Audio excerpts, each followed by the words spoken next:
suis Jérémy M, je suis membre de l'association La Passerelle du Livre et des Arts, qui est rattachée à la librairie La Folle Aventure, que vous pourrez retrouver sur le plateau, à la Grande Rue de Trévoux. Et je suis très heureux de vous voir si nombreuses et nombreux à cette rencontre organisée autour de Robert Alain Gollet, de son œuvre, et de cette exposition un petit peu exceptionnelle que nous avons organisée autour de sa période new-yorkaise des années 1979 à 1990, que nous avons intitulée Brooklyn-sur-Saône, pour faire le lien entre le pont de Brooklyn et la passerelle de Trévoux, que vous pouvez voir là-bas, je crois. La notion de passerelle était aussi importante parce que nombre d'associations ici, à Trévoux, ont dans leur nom le mot passerelle. La passerelle du livre et des arts, me concernant, mais aussi le cinéma La Passerelle, que nous remercions pour nous offrir ce lieu, monsieur Benoît Capello en tant que directeur, mais aussi l'association de ce cinéma, qui est un cinéma associatif, et qui nous ouvre le lieu pour permettre à Robert Alain de rencontrer son public, de revenir également sur cette période de sa vie, cette période aussi artistique, en compagnie de Michel Reyrat, ici présent également, qui est président de l'association Urbart à Lyon, qui fait un lien, essaye de produire un lien social au travers de l'art contemporain depuis les années 90, je crois, si mon souvenir est bon. Et je profite également pour remercier la communauté de communes Dombes-Vallée, Saône-Dombes-Vallée, de nous ouvrir également le lieu qui est celui-ci, pas le cinéma, mais à côté de la salle d'exposition où Robert Alain expose ses toiles. Merci également à la médiathèque qui a ouvert aussi ses portes pour être aussi un troisième lieu d'exposition. Donc tous ces lieux en fait font passerelle autour du livre, autour des arts, qu'ils soient picturaux, qu'ils soient littéraires, cinématographiques. Et merci à vous d'être présents. Pour vous préciser aussi l'organisation de cette soirée, donc, nous allons avoir 45 minutes d'échange avec Robert Alain Gollet. Il va avoir 15 minutes pour peut-être explorer également les toiles qui sont juste à côté. Et il y aura à 18h une projection du film Manhattan de Woody Allen. La conférence est filmée, donc il y a 2 caméras ici pour faire une captation qui est retransmise en direct sur les réseaux sociaux et qui pourra être revue à loisir quand vous voudrez. Donc voilà, c'était pour vous informer qu'il y a 2 espaces de captation vidéo qui se situent ici. Il est possible que si vous traversez les champs, vous soyez filmé. Merci à toutes et à tous. Je cède ma place à Robert Alain Gollet et Michel Reyrat.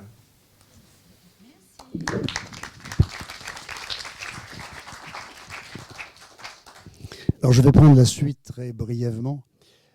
Si je suis aux côtés de Robert Alain ce soir, c'est parce que plus de 30 ans d'amitié et de complicité nous réunissent et qu'il a souhaité en fait que je sois un peu l'interlocuteur de sa prestation de ce soir. On a beaucoup travaillé avec lui dans l'association Urbart, dans le cadre d'expositions et aussi dans le cadre de performances. Mon cher Robert Alain, la première question que je voudrais te poser, elle consiste à replacer ta démarche dans l'histoire. La première date qui m'est venue à l'esprit, c'est 1958. Sans trop dévoiler de choses, tu étais très jeune à l'époque et tu étais à New York pour la première fois. La deuxième date, c'est 1979, donc à peu près 20 ans plus tard, où tu te retrouves à New York. Et là, ma question, c'est la suivante.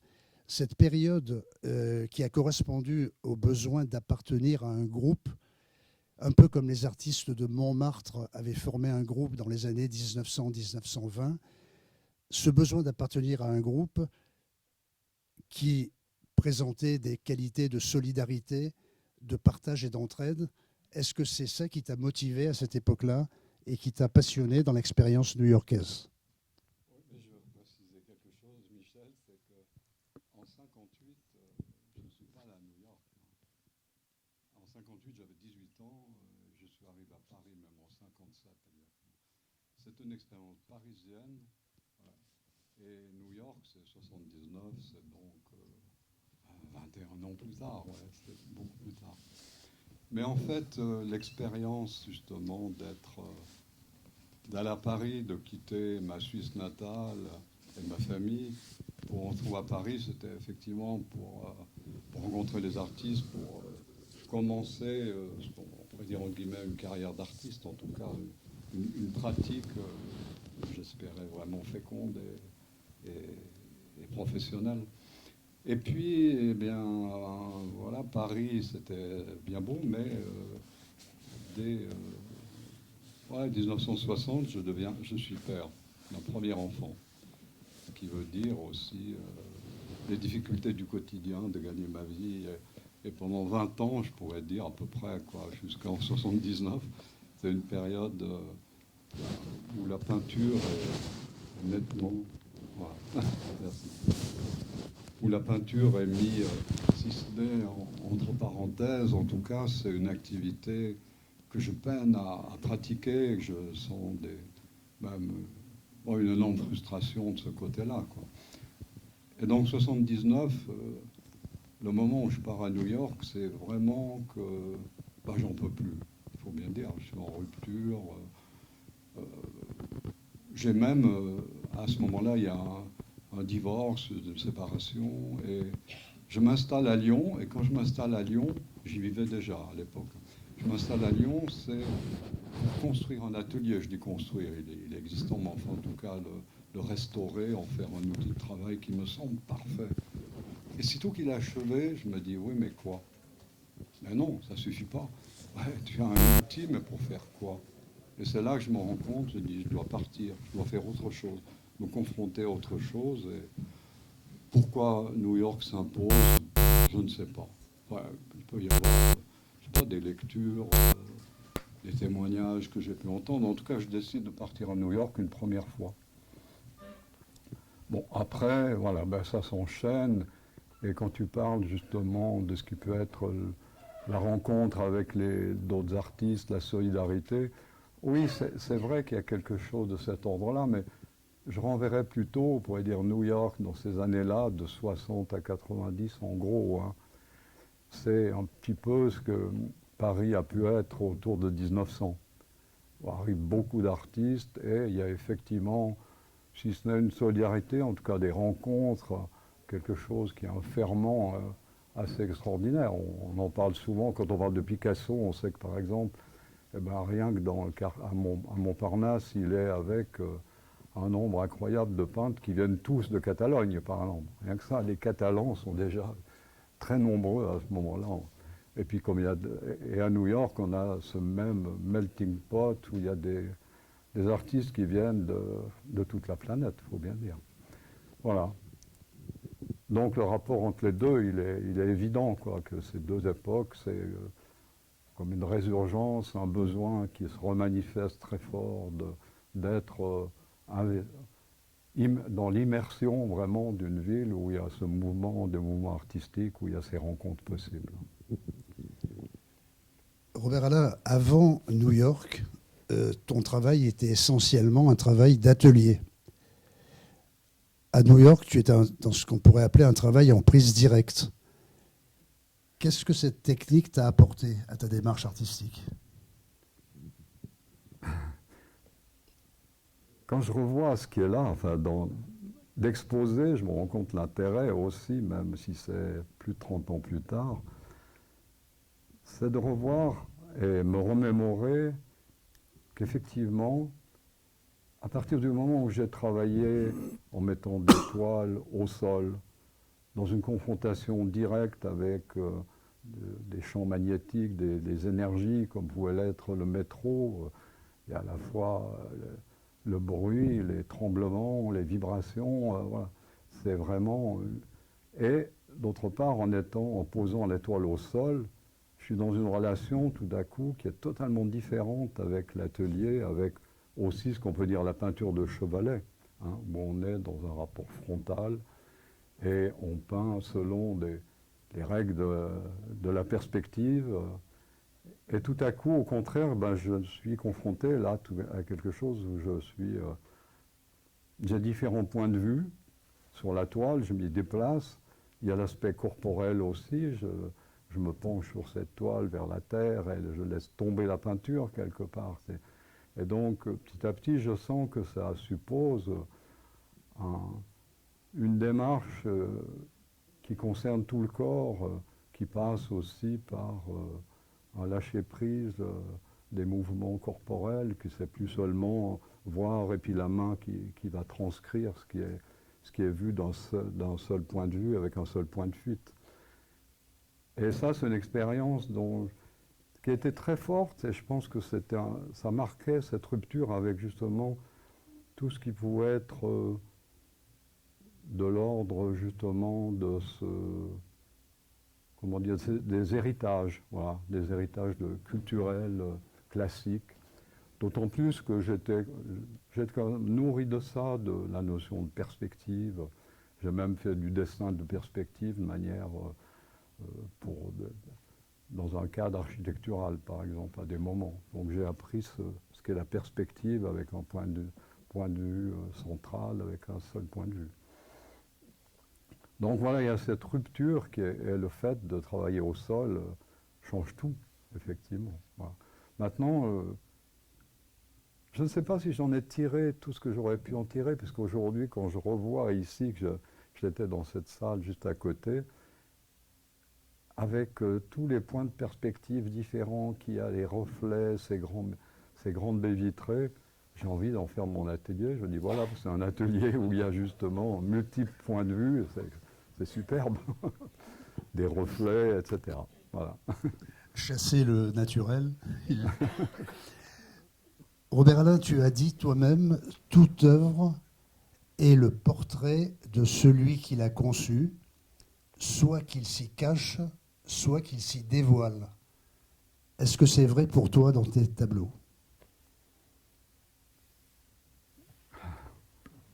Bah, il y a pile, ouais, il y a les deux, hein, on pourrait dire complètement là, oui. À cette époque-là, je pense que s'il y avait un besoin très fort de cet échange de l'intérieur à l'extérieur et de retrouver à l'extérieur de quelque chose qui est en concordance avec ce que j'étais, ce que j'éprouvais, c'est quand même de l'ordre des turbulences, je suis dans un état justement avec période de rupture dans ma vie. Donc c'est vrai qu'il y a une correspondance qui s'établit, parfois à mon insu, c'est plus fort que moi, je dois dire. Je me confronte à quelque chose qui me semble un extérieur, une nature, qui est peut-être une projection de ma nature profonde, mais en tout cas, là je suis face à quelque chose qui est vraiment costaud, il faut dire. Vraiment, c'est très... Et j'ai mis du temps, hein. Le premier séjour, je n'ai pas osé aller peindre dans la rue, à l'extérieur. Hein. Je faisais des croquis, des petites choses. Il m'a fallu du temps, je crois que c'est au cours du 3e séjour, donc j'avais déjà passé une fois 2 mois, l'autre peut-être 3 mois, pour que je me décide à aller peindre justement dans la rue, dans le métro, et non pas pour en faire une représentation, mais je sentais que c'était une confrontation, voilà, c'est autre chose. Voilà, donc la question c'était qu'est-ce que j'en ai tiré oui, là, avant tout, ben, je pense que là, on y reviendra peut-être, mais... Alors une autre question un peu philosophique. Tu as fait une rencontre importante dans ta vie, une rencontre fugitive, d'après ce que j'en sais, qui est une jeune fille en sari, qui était une indienne et qui, en fait, t'a conseillé, tu ferais mieux d'aller faire un tour en Inde plutôt que de rester à New York. Est-ce que et tu es parti effectivement en Inde peu après, est-ce que cette phrase, est-ce que cette époque a correspondu à un besoin de méditation sur le sens de ta vie à ce moment-là? Cette rupture entre New York et ce que tu allais faire et devenir en partant en Inde. Oui, ben je peux... Je peux dire d'abord que cette rencontre fugitive qui dure entre 10 et 30 secondes, hein. Bon, je vais la décrire en 2 mots, mais ce n'est pas le principal, hein. Je suis sur un quai du métro, je ne sais plus très bien en quelle année exactement, peut-être, je pense que c'est 1988. Et il y a la foule qui sort, les passagers qui quittent le quai. Et tout d'un coup, face à moi, je vois qu'il y a cette jeune indienne en sari. Bon, c'est assez courant qu'il y ait des gens des différentes communautés qui portent un costume national, ça n'a rien de surprenant. Mais bon, elle est face à moi, elle me regarde, puis elle marche vers moi. Et puis à ma hauteur, elle a l'air de s'éloigner. Je me dis, bah non, elle ne m'a même pas vu. Mais quand elle est juste à ma hauteur, en quelques mots, elle me dit, oui, une phrase du genre, hein, je ne l'ai pas noté de façon précise, mais vous seriez sans doute beaucoup mieux en Inde qu'ici. Voilà. C'est de cet ordre-là. Si j'y attribue beaucoup d'importance, à l'époque, je ne sais pas. J'ai entendu, c'est quelque chose comme dans beaucoup de rencontres qui s'imprime, qui a sans doute un sens caché, je dirais, pour soi-même. On le perçoit quelque part.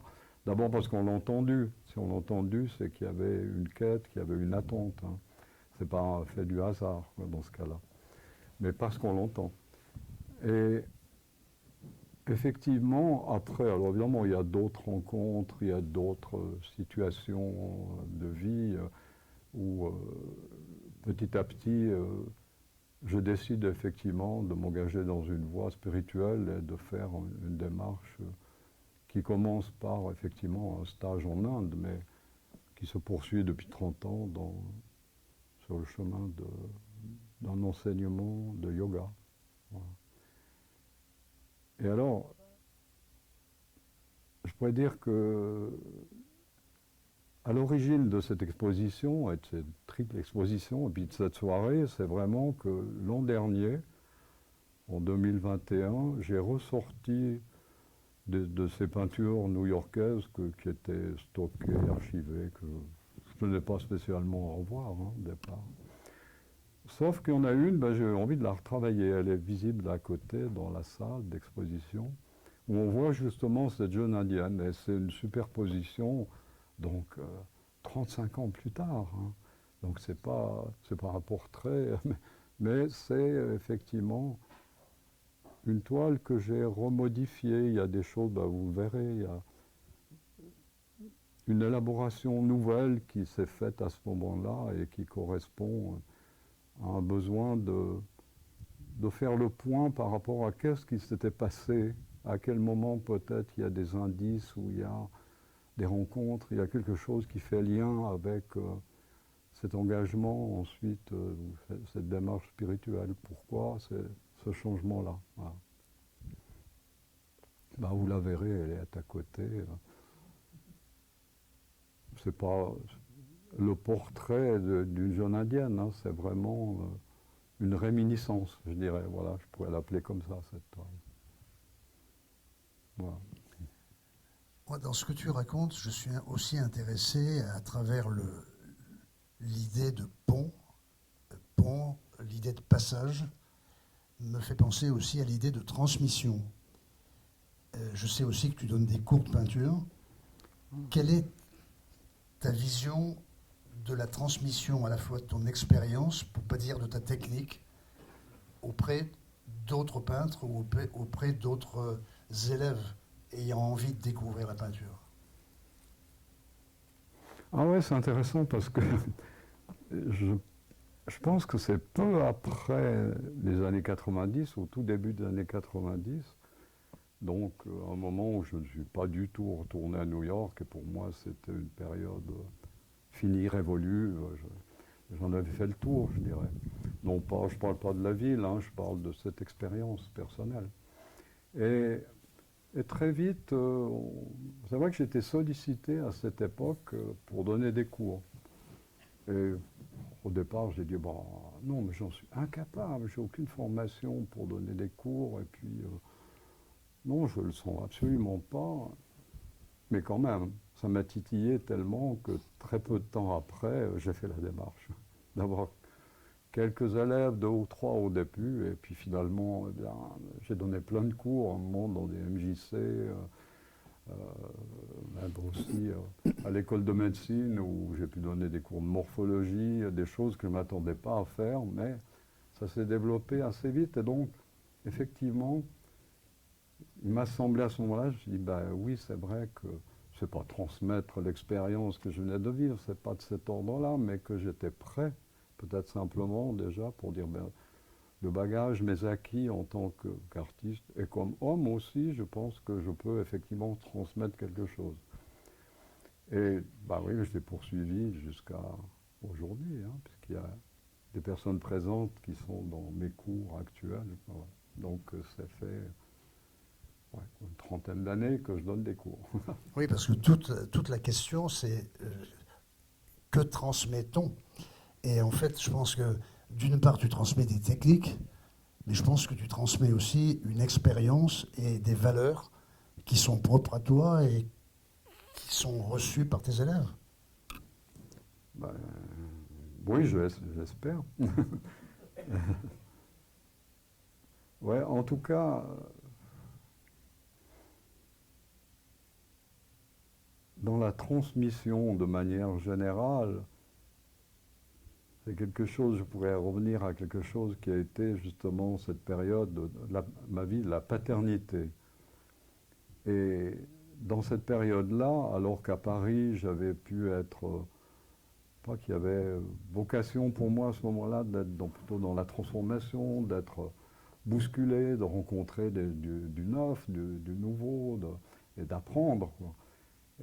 La période où tout d'un coup de la paternité, c'est quand même une période où, en tant qu'artiste en tout cas, mais et en tant qu'homme aussi, il y a une période de conservatisme dans la mesure où j'étais un père pas préparé à l'être et qui faisait peut-être que retransmettre des acquis qui venaient de ses parents. Je reproduisais des gestes de mes propres parents, quoi.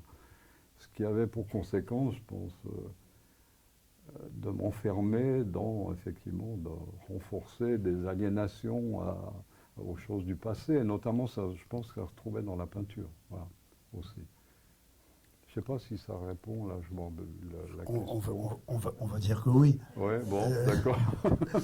Il y a, il y a Non, il y a une autre technique que j'aimerais juste souligner, qui a plus grand-chose à voir avec New York, mais qui a à voir avec... tout à l'heure, on parlait de peinture d'atelier, on a parlé de peinture en prise directe. Moi, j'ai eu l'occasion de te voir, et je ne pense pas être le seul, à faire des performances qui, me semble-t-il, une technique et un style, et qui réclament un type de comportement. Comment tu expliques cette envie et cet accord que tu nous as donné pour faire des performances, où tu pars de idée zéro de la part de la personne qui te confie la performance pour aboutir à un tableau en 2 heures ou en 3 heures devant un public de 50, 100 ou 150 personnes? Bon ben, chaque fois, tu en as été témoin, puisqu'on Oui. on a monté 3 projets Ouais. de performance, sans compter d'autres projets comme la résidence dans Oui. la clinique de l'éducation, qui est encore autre chose. Mais dans ces performances, c'était comme un travail voilà, en même temps de longue haleine. Je crois que je ne sais pas combien de temps, mais la préparation a pris des mois, si ce n'est une année entière, il me semble, hein, parfois. Je crois que c'est de cet ordre-là. Hein. Ben, en particulier dans la performance qui a été faite pour je crois que c'est le 150e anniversaire de la fondation du Prado, qui est une fondation très connue et très respectable, et qui en fait a nécessité de la part de Robert Alain, de la fondation du Prado, de rentrer dans le détail de ce qu'elle est pour pouvoir restituer le jour J à l'instant T une œuvre d'art qui est faite en 2 heures devant 150 ou 200 personnes. Donc là, ça nécessite effectivement une préparation longue et... Oui, surtout que c'était un grand format. Oui. Et qu'il y avait des choses différentes, puisqu'il y a des parties qui étaient redécoupées en 250 petites œuvres après, je crois. Donc c'était en peu de temps une performance sur le plan de physique, et tout ça aussi, ça demandait une préparation. Mais principalement, c'est vrai que c'était aussi de l'ordre de l'immersion dans un monde qu'il faut apprendre à découvrir, à connaître les autres, la relation, la parole là-dessus. Voilà, c'est vrai que c'est un projet qui est... Bah, pour moi, c'est surtout, je dirais, je m'en rends bien compte maintenant que par manque peut-être, je sais pas, d'une formation, formation scolaire, j'ai jamais été à l'université, j'ai l'impression de manquer ou d'une grande école d'art, c'est quelque chose qui m'a manqué quant à justement capacité d'élaborer d'un raisonnement pour monter un projet. Il m'a fallu énormément de temps pour être un peu plus apte à monter des projets personnels, quoi, et qui soient élaborés. Maintenant, avec justement l'aide guidé dans un enseignement de yoga, c'est vrai que c'est quelque chose qui s'élabore encore plus, ça c'est certain. Mais à un moment donné, avec les performances, l'occasion m'était donnée d'être dans un investissement avec, social, avec les autres, voilà, où je pouvais apprendre, je dirais, ouais, à élaborer un projet, je dirais en gros, voilà. C'était les prémices d'autres projets que j'ai pu mener à bien de manière plus solitaire, mais c'était très important et décisif de faire des performances. Je pourrais encore en faire aujourd'hui, je ne sais pas, parce que tout dépend de propositions, de moments donnés, mais c'était surtout une époque, ouais. Alors il y a une autre expérience qui se rapproche, qui est de la prise directe, dont j'aimerais que tu en dises un mot. C'est l'expérience de ton passage suite à un petit problème de santé à Marcy-l'Étoile, au centre de rééducation de Marcy-l'Étoile, où, à ma très grande surprise, tu t'es promené entre patients et soignants et tu en as tiré des croquis qui ont fait l'objet d'ailleurs d'une exposition.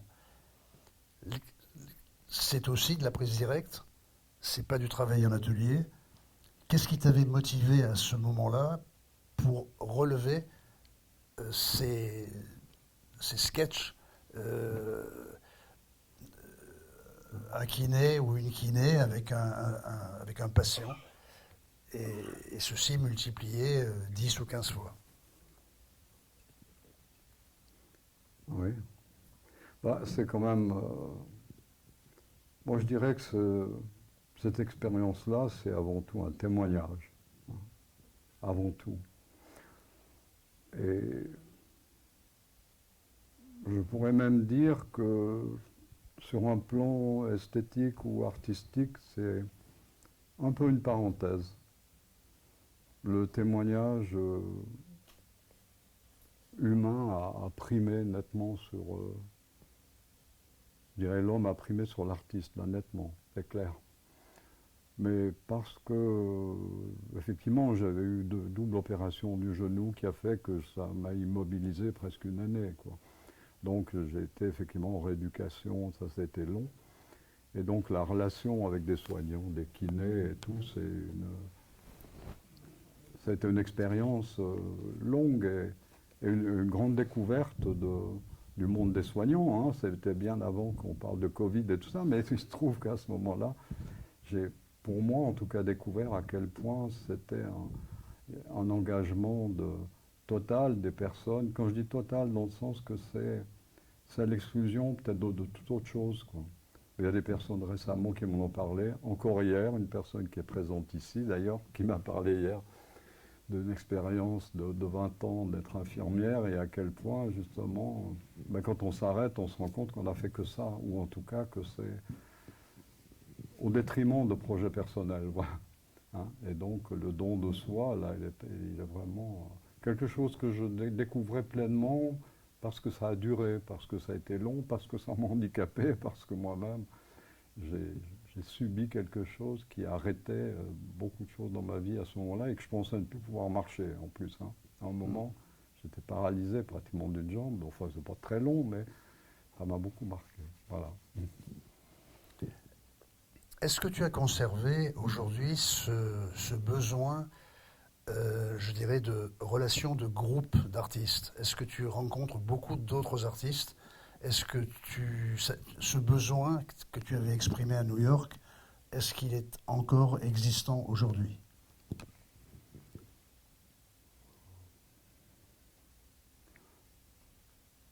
Oui, bien sûr, mais c'est dans tout autre ordre, hein, je dois dire. Bah, d'abord, il y a les amis qu'on garde, hein, amis, quand ils sont artistes, c'est des amis artistes, et donc c'est aussi inscription dans quelque chose dans la durée. Hein. Et alors que là, l'expérience de New York, ou je parlais de Paris avant, c'était quand même des moments éphémères. Hein. Je suis dans la déambulation, c'est pas dans l'installation, c'est très différent, il faut le dire. Mais c'est vrai que je souhaite toujours, effectivement, comme là, bah, un projet qui se prépare pour l'an prochain, c'est avec 50 artistes, par exemple. Voilà. Et ça, bon, bien sûr, chacun va travailler à sa manière. Mais il se trouve que c'est aujourd'hui même, d'ailleurs, je ne peux pas y être, mais il y a la rencontre de ces artistes en ce moment, en Saône-et-Loire, dans une ancienne usine, voilà, où je devrais être, pour visiter les lieux et puis voir, élaborer un projet en commun. Voilà. Donc, D'accord. oui, c'est quelque chose qui est toujours très présent, hein, c'est sûr. Je voudrais qu'on termine sur une question qui est relative à ton expérience new-yorkaise. Donc cette expérience a forcément laissé des traces, même floues, mais a laissé des traces. Elle t'a permis de gérer probablement un mal-être à cette époque et de retrouver peut-être sérénité et résilience aujourd'hui. Est-ce que ça se retrouve dans ta vie? Est-ce que ça se retrouve dans tes travaux? Ouh là là. Bah, en tout cas, je peux dire une première chose, effectivement, que voilà, j'étais dans des expériences, dans des aventures qui étaient quand même soumises à un temps court, et à un certain éphémère. Il n'y avait pas la notion d'un engagement complet, hein, et durable et répétitif dans une pratique, comme peut l'être justement l'engagement spirituel.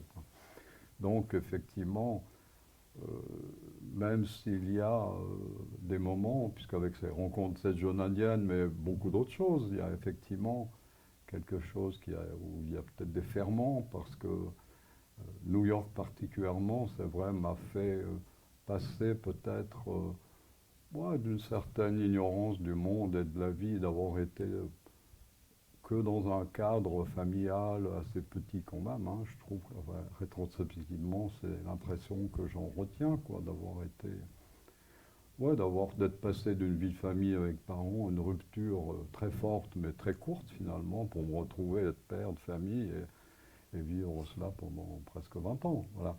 Donc, effectivement, New York, bah, c'était un besoin de rupture très fort par rapport à ça. Donc, ce que j'ai investi à ce moment-là à New York était effectivement important parce que c'était le point de départ de remise en question totale de mon éducation, de mes acquis, de ce qui pouvait être des héritages. C'était la première fois sans doute que je me préoccupais de cela, quoi, pleinement. Puis non seulement je me préoccupais, mais je le vivais au quotidien, jour après jour. Et c'était très très dur, hein. Ça a été des périodes très difficiles. C'est pas du tout quelque chose qui a été facile, mais dont je sentais le bénéfice. Et chaque fois que je revenais en France, et dès les premiers séjours, je disais, c'est pas possible, je peux pas rester là, quoi. Je trouverai jamais un lieu, un espace où je peux expérimenter ou ressentir tout ça, quoi. Simplement au niveau des éprouvés, non, ça, j'ai l'impression de tomber dans quelque chose, de retomber dans quelque chose qui était extrêmement étroit. Mais ça, c'était mes propres projections ou mes incapacités, hein, tout simplement. Parce qu'il y avait tout partout, hein. Je ne dis pas qu'il y a des lieux qui sont privilégiés, absolument pas. Voilà. Mais en tout cas, cet exemple de New York, c'est ça, avec. J'y suis allé avec mes turbulences, avec tout ce qui pouvait être mes difficultés. Tu parlais de mal-être, oui, bien sûr. Et, et là, en même temps, c'était un travail sur me laisser déborder par la pulsion, par être dans le domaine culturel, enfin, artistique qui était impulsif, mais c'était aussi découvrir mes pulsions profondes aussi et mon être profond. Voilà. Alors tu n'échapperas pas à la deuxième partie de la question, qui était de savoir si finalement, ça c'était l'expérience new-yorkaise, c'est de savoir si aujourd'hui tu travailles plus dans la sérénité et si tu as résolu un certain nombre de problèmes ou s'il y en a de nouveaux qui apparaissent.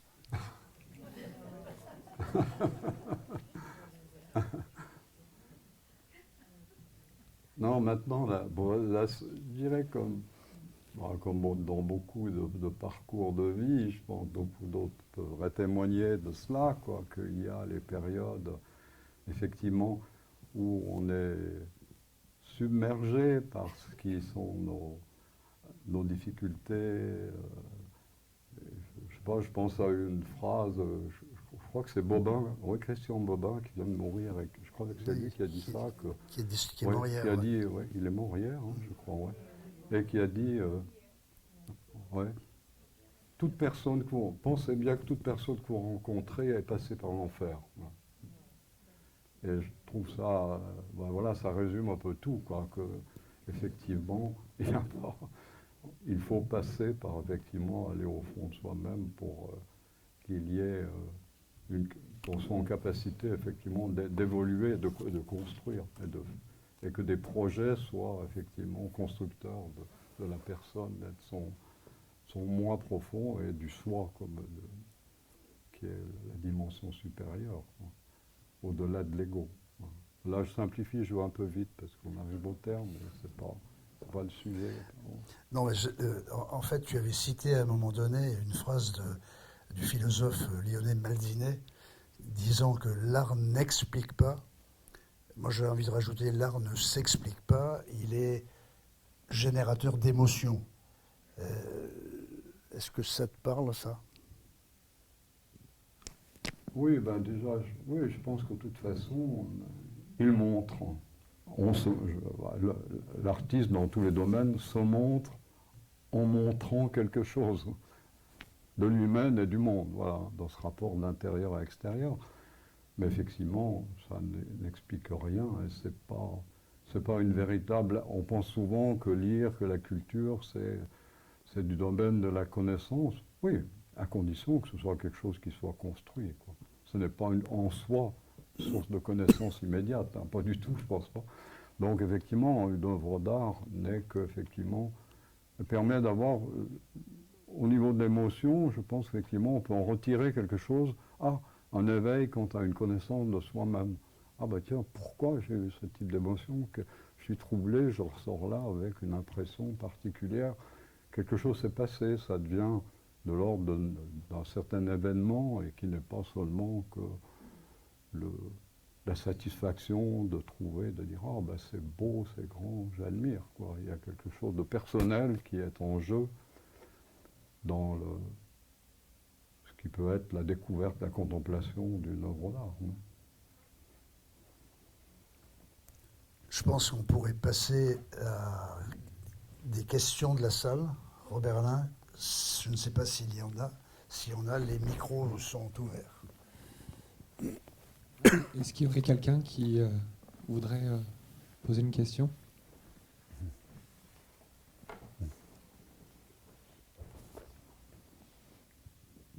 Oui. Robert Alain, de toutes les périodes que tu as traversées au niveau de ton art, laquelle as-tu préférée? Du moins, dans laquelle as-tu ressenti le plus d'émotions? Et une deuxième chose, les drapeaux suisses qu'on retrouve sur certaines de tes toiles, est-ce un clin d'œil à la Suisse ou est-ce que ça va chercher beaucoup plus loin en matière de racines et d'émotions à travers cette représentation? Ah, c'est une belle question, ouais, par rapport à l'histoire de ce drapeau suisse, parce qu'à un moment, effectivement, j'ai peint des toiles où, généralement, on représente une femme, et s'il y a un drapeau qui apparaît, qui peut être un drapeau suisse, au départ, c'est quelque chose qui est enroulé, c'est plutôt un axe vertical, comme ça, qui était rouge, mais qui n'était pas du tout un drapeau, et par moments, ça l'est devenu, c'est vrai. Et donc, comme étant, justement, quelque chose qui surgit des profondeurs et qui est de l'ordre des origines, effectivement.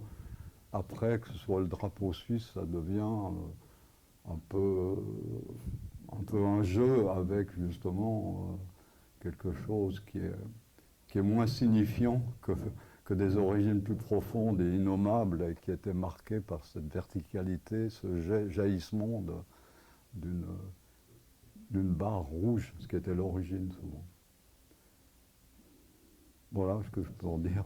Et ta période préférée dans Ah ta oui. trajectoire artistique? Oh ben, j'ai beaucoup aimé hier quand j'ai commencé à faire un croquis. Là, vraiment, c'était le moment le plus délicieux de toute ma vie. Voilà.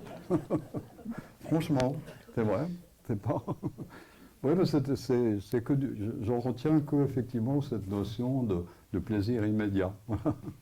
Alors que des souvenirs antérieurs, il y a toutes les variétés de ressentis et les difficultés autant que les plaisirs et les satisfactions.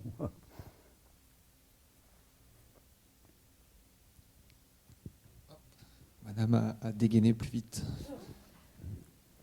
J'ai jamais su, on se connaît un peu, mais j'ai jamais su, et je me pose cette question, est-ce que tu te revendiques d'un mouvement ou d'un groupe d'artistes ou particulier? Moi, je dirais, c'est vrai que ça a l'air bête, mais j'ai la prétention que non. Voilà. Mais peut-être non, j'ai dit ça parce qu'il me semble, effectivement, de toute façon, au départ,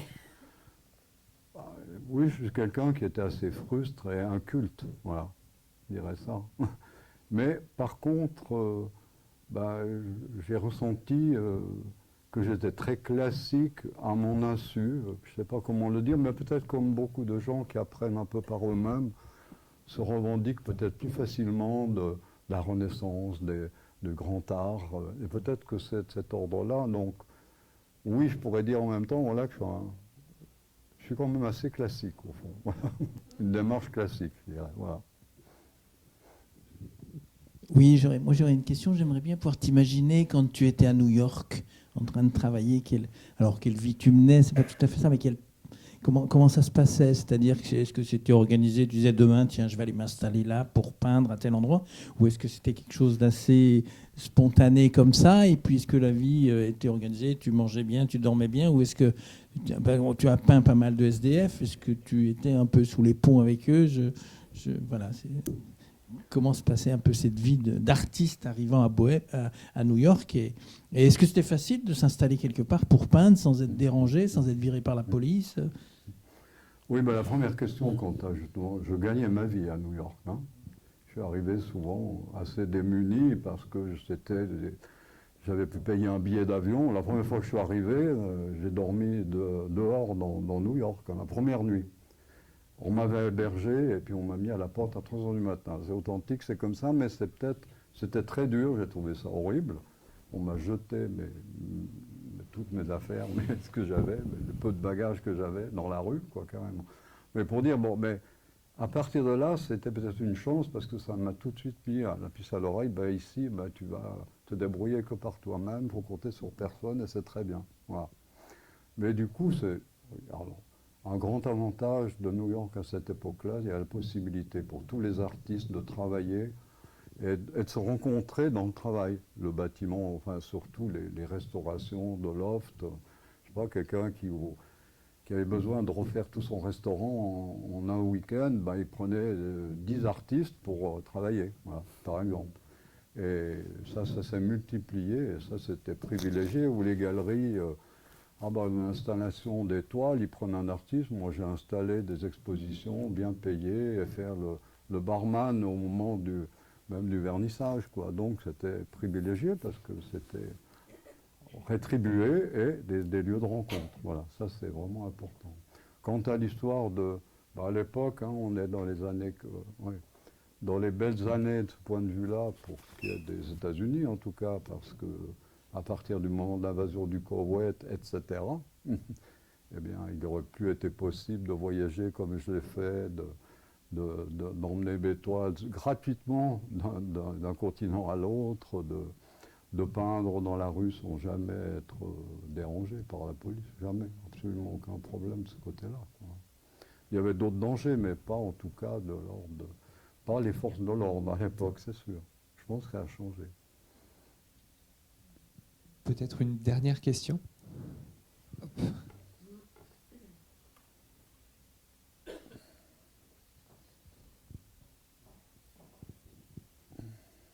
Bonjour, je ne connais pas votre œuvre, donc je découvre avec grand plaisir. Et ce que j'aimerais savoir, c'est que, bon, il faut dire que l'œuvre d'un artiste évolue toujours, ça, il n'y a pas de fin. Mais est-ce qu'il y a une dernière chose ou plusieurs projets éventuellement que vous aimeriez effectuer avant la fin? Je suis désolée, mais c'est intéressant de savoir si, parce que une œuvre, un artiste, ça évolue toujours, et il y a toujours une dernière chose qu'on veut faire avant de partir. Voilà. C'est un peu délicat, mais c'est intéressant. Non, j'aime beaucoup ça, ouais. Ça me plaît bien. Merci. Oui, parce que ça revient à dire aussi quelle trace on veut laisser en tant qu'humain, tout simplement. Et ça, effectivement, c'est à la fois de... Voilà, ça vient de réunir tout à fait ce qui est de l'ordre de la transmission et de la création. Et la création de soi-même, autant que créer une œuvre palpable ou quelque chose de concret. Et puis la transmission, effectivement, ce qu'on a laissé comme germe, comme semence pour d'autres, et voilà, ça oui. Alors quant à penser effectivement à la dernière œuvre, au fond c'est constant, je pense, dans toute la création. Que chaque fois qu'on commence une œuvre, on pense qu'elle est la dernière. C'est un petit peu, il y a une notion de la pointe extrême du désir et la peur totale de la perte et de l'échec. Donc il y a une notion de vie et de mort qui est en jeu dans toute création.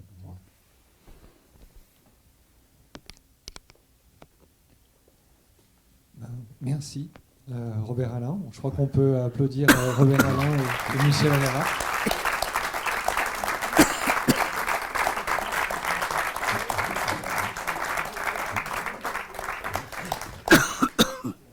Petite phase du coup de transition. Si vous avez besoin peut-être d'aller boire un verre d'eau ou d'aller regarder les œuvres de Robert Alain, c'est le moment avant le début du film, donc du coup Manhattan de Woody Allen, qui sera projeté sur votre écran au cinéma La Passerelle. La séance est prévue à 18h, mais voilà, on a 5 minutes, je pense.